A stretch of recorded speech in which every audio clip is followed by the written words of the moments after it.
Israel हजारों सालों तक मुसलमानों का देश रहा। यहाँ के लोग मुसलमान हैं और ये मुसलमानों का देश है।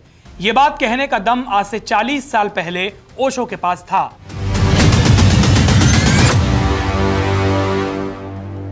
इजराइल ईरान की जंग में अब ईरान अपनी ताकतवर मिसाइलों के जरिए यहूदियों से बदला लेने में लगा है।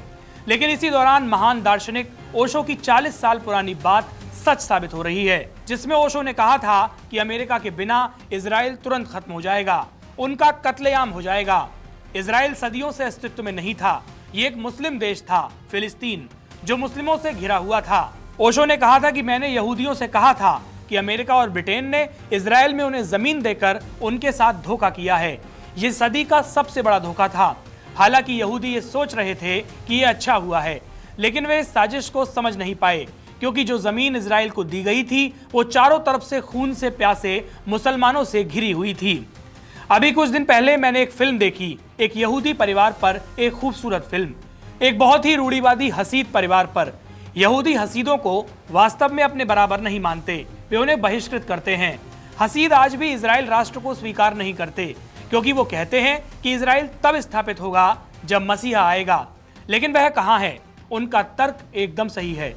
ये इजराइल राजनेताओं का बनाया है, मसीहाओं का नहीं। वे इस राष्ट्र को स्वीकार नहीं करते और मैं उनसे सहमत हूं कि ये सिर्फ एक रचना है, एक जबरदस्ती की रचना। ये कोई राष्ट्र नहीं है जो स्वाभाविक रूप से विकसित हुआ हो। इसीलिए इजराइल में यहूदी हमेशा संकट में बने रहने वाले हैं। ओशो का कहना था कि अब सिर्फ इसलिए आपने दूसरा विश्व युद्ध जीत लिया और फिलिस्तीन की जमीन पर आपका नियंत्रण हो गया, आपने एक राष्ट्र के निर्माण को मजबूर कर दिया। ये मनमाना है। लोग मुसलमान हैं, ये उनका देश है। हो सकता है कि हजारों साल पहले इजराइल यहूदियों का देश हो, लेकिन हजारों साल से ये मुसलमानों का देश रहा है। और अचानक आपने नक्शा बदल दिया और पूरी दुनिया यहूदियों से घिर गई। मध्य पूर्व में सभी देश मुसलमान हैं। ये एक छोटा सा देश इजराइल लगातार कष्ट झेलने वाला है, और अमेरिका कब तक इसकी मदद कर सकता है? और अमेरिकी यहूदी कब तक इजराइल में अपना पैसा लगाते रहेंगे? देर सवेर इतिहास की सच्चाई को स्वीकार करना ही पड़ेगा। अगर अमेरिका वाकई यहूदियों के प्रति दयालु होता तो उसे उन्हें अमेरिका में ही इजराइल दे देना चाहिए था। ओरेगन बिल्कुल ठीक होता। मैं यह प्रस्ताव करता हूं कि ओरेगन को इजराइल ही रहने दो। लेकिन ये किस तरह की करुणा है, यहूदियों को वहां रखना। वे कभी भी चैन से नहीं रह पाएंगे, कभी नहीं। इसीलिए मैंने जब इस फिल्म में हसीदों द्वारा इजराइल को स्वीकार करते हुए देखा, बेशक उनके कारण अलग हैं, मैं हमेशा से इजराइल के निर्माण के खिलाफ रहा हूँ। जब इसे बनाया गया तब मैं बच्चा था, लेकिन तब भी मेरी पहली प्रतिक्रिया यही थी कि ये बिल्कुल मूर्खतापूर्ण था।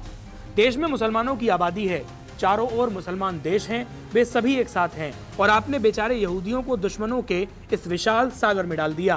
पहले वे किसी तरह उस इजराइल से बच निकले थे। इतिहास उनके प्रति अधिक दयालु था और किसी राष्ट्र की कोई आवश्यकता नहीं थी। वे पूरी दुनिया में रह रहे थे, पूरी दुनिया उनका राष्ट्र बन चुकी थी। जब आप अपना राष्ट्र खो देते हैं तो पूरी दुनिया आपका राष्ट्र बन जाती है। राष्ट्र की चिंता क्यों करें?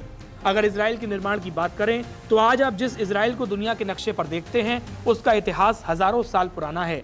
लेकिन जिस इजराइल की हम बात कर रहे हैं उसका आधुनिक जन्म सिर्फ 76 साल पहले हुआ।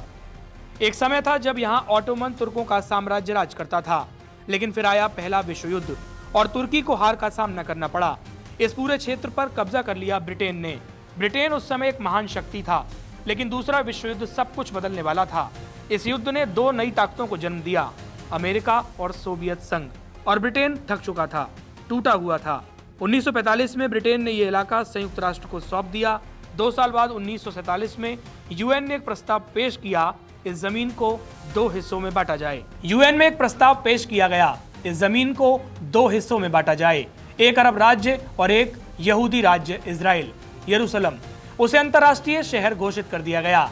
फिर आया वो दिन 14 मई 1948 का। डेविड बेन गुरियन ने इजराइल की आजादी का ऐलान कर दिया और बस उसके 24 घंटे के भीतर अरब देशों ने हमला बोल दिया। ये एक नए जन्मे छोटे से यहूदी राष्ट्र पर अरब देशों का हमला था, लेकिन इजराइल ने हार नहीं मानी। लगातार 1 साल तक जंग चलती रही और आखिर में अरब की सेनाओं को हार का सामना करना पड़ा। युद्ध के बाद 25 जनवरी 1949 को देश का पहला चुनाव हुआ। लोगों ने लोकतंत्र में भाग लिया और डेविड बेन गुरियन बने इजराइल के पहले प्रधानमंत्री।